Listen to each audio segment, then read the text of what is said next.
hard to believe that Muhumuza's body is lying here lifeless. I'm yet to come to terms with that. It came with a lot of shock to me this morning when news started circulating that he's no longer with us. I couldn't believe it. I last saw Muhumuza about 2 weeks ago. I was flying out of the country. Actually, I've not been around for the last 2 weeks. Just came back Thursday. But I think one of the last interviews he conducted was with me. He pressed so hard to have that interview before he traveled. He came to Stay Hall with Annual Katamba. They waited, they found me in a meeting, but patiently waited for over 2 hours before we could have the interview. And it was an extensive one, and I kept on asking, how are you going to run all this? He assured me that, wait, Panorama, we are going to do it. Indeed, they ran it that weekend about steroids, the controversies many of you are familiar with or you are following, about steroids, the costs involved, the amount, the loans we have borrowed, and so on and so forth. We had a chat even after the interview. 3 of us, Katamba, the late who is lying before us here, and myself, we talked at length, shared quite a lot. And I interested them in matters to do with, accountability at KCC and so many things. And he was so much intrigued. I tried to follow the story he covered, and indeed he was spot on. Figures. He got each and everything right. That's not the only story he has covered at Stay Hall, and about us, quite a number. And he struck me as a very brilliant person, very intelligent. Indeed, I agree with those who have said he's one of those few people who have lived beyond, way beyond their time. He has lived up to the principles of his profession. In a person who is not imbued by malice, everything he has been doing, he endeavored to be professional. As is the case with so many other professions, including mine, the legal profession, medical profession, name it. There are those characters who would want to abuse the etiquette, to abuse the code for their selfish interests. There are so many. In the media, for example, there are those who are malicious. One who will go out to run a story against you well knowing it's not true, but is driven by particular interests, driven by malice. That is not Edward Muhumuza who is lying here. He has always been professional. All the time I have been with him, all the stories he has covered, he has endeavored to be objective, to be factual, to be fair, and above all, to be professional. We applaud him for that. It's very unfortunate his life is cut short. I really sympathize with the family. In our youthful days, we always work for our future. And I always keep on asking myself, when does the future begin? When does one realize that now I'm in my future, which I worked for during my days when I was still young? I want to believe Edward was just beginning to live his future. Unfortunately, God had to take a decision to cut his journey short. Very, very unfortunate. We shall always miss you, Eddie. Eternal repose to you. My last word, I'm glad the spokesperson of police is here. Every time we have incidents of this nature, people are quick to blame the victims.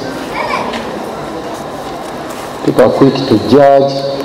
Maybe it was reckless driving, maybe it was this. But I think it's high time we interrogated issues about that particular road, Entebbe Expressway. Not long ago, we lost another journalist. I think he was of gov't FM. I'm sure it was that same road. The owner, one of the directors of gov't. And very often we hear stories of accidents happening. So it's becoming another death trap. We are wondering what is happening along that route, Entebbe Expressway. What is happening? What is it that we have not done? I note with concern, road fatalities are on the increase. Road carnage is on the increase.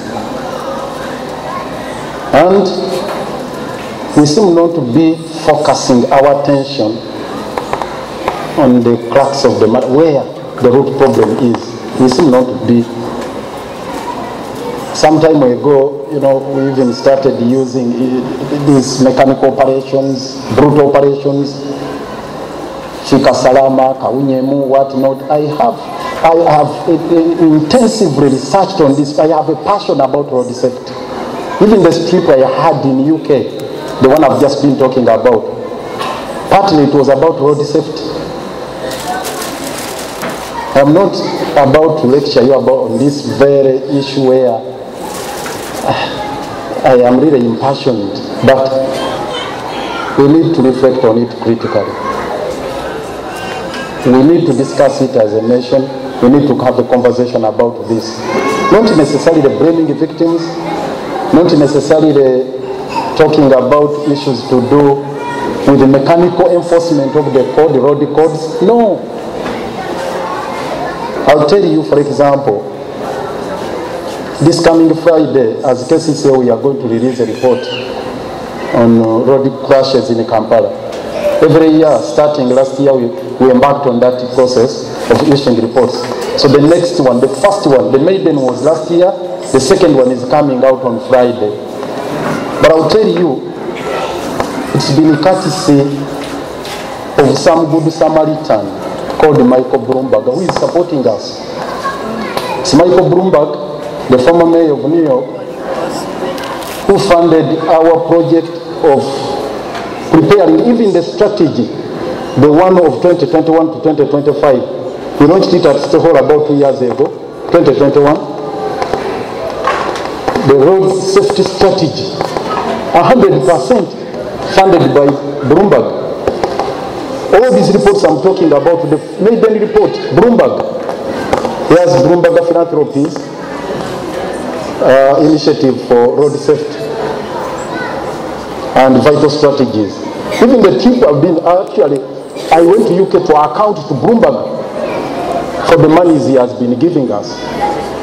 I met Mike Bloomberg this week, and again we had to discuss issues of road safety in Kampala. And one of the questions was asking, what is it that people are doing to invest in this very critical sector? As a KCCA, we are getting zero budget for road safety. That is disastrous. Zero budget. Nothing as far as road safety is concerned. Nothing. Mr. Nyango here, you'll also release your reports, you'll do what? But as KCCA, we are getting nothing. All the interventions we are making, thanks to Bloomberg.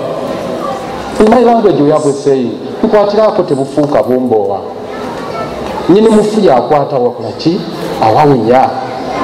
Naye kinnuma okulaba nti tulina kugenda wa Bulumbaga atuwe sente ez'okukola ku road safety mu Kampala. So we are going to release the report, but the last one we released, as I conclude,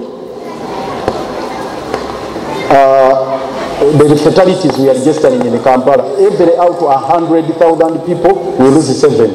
And that was COVID period when mobility was curtailed. Every 100, because in practice, that's how they calculate it. Every 100,000 people, how many do you lose annually? So the results indicated 7 out of 10, and it was during lockdown period. I don't want to preempt what is going to be released on Friday, but it's quite dire. It's quite appalling. Don't be shocked if it is 10, because the highest is 10. If it is 10 out of 100,000 people, 100,000 people, don't be shocked to find that it is 10 out of 10.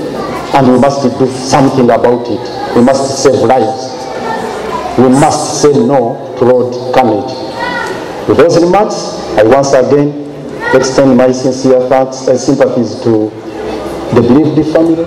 May the good Lord comfort you, strengthen you. You go through this hard time.